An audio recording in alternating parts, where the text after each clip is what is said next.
Doug. I lead a company called ADVIZOR Solutions. We do work in data analytics and discovery.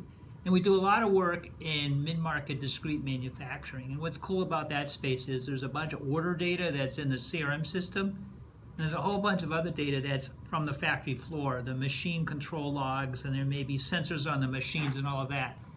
And the thing is, you could figure out from the order system that some order took longer or some order, seemed to chew up more resources.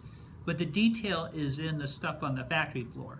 And when you combine it together, you can figure out, these types of orders are generally taking longer than I thought. They're anomalies. And they're anomalies because on the third shift, they're not running through the same way as they do in the other shifts. So that points to a management issue. Or it might be that these types of orders always run longer than other types of orders because there's specific parts in them that aren't really set for my machines. Or it might be that I'm just had a problem on 2 days with a set of these things, and that's messed me up. So, we find that when you bring that data together, you get a much more complete story for management. And if you put it in a very interactive visual form, it can be used in meetings. And we've got great examples of where management asks a question.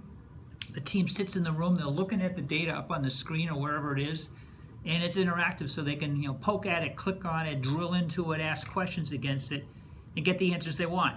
And it solves the problem. We call it the cycle of pain of having to go back and try to haul in some factory log data and do something with it because there's a bunch of logs that by themselves don't tell very much, or try to go into the order system and cut out a bunch of the data for specific order types.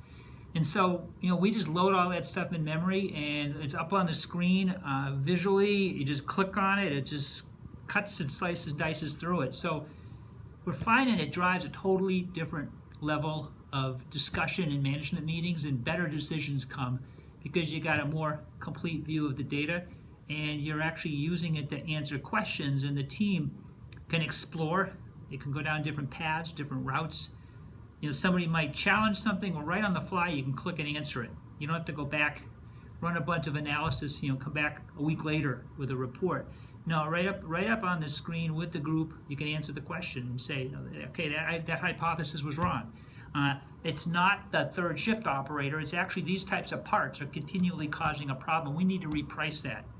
That's kind of what it's all about, and that's what when we talk about making deep data discovery easy, that's what we're talking about. It's taking that kind of data and getting in front of the team so they can just run better, smarter, more team-oriented, dig in, use the data to help them tell the stories.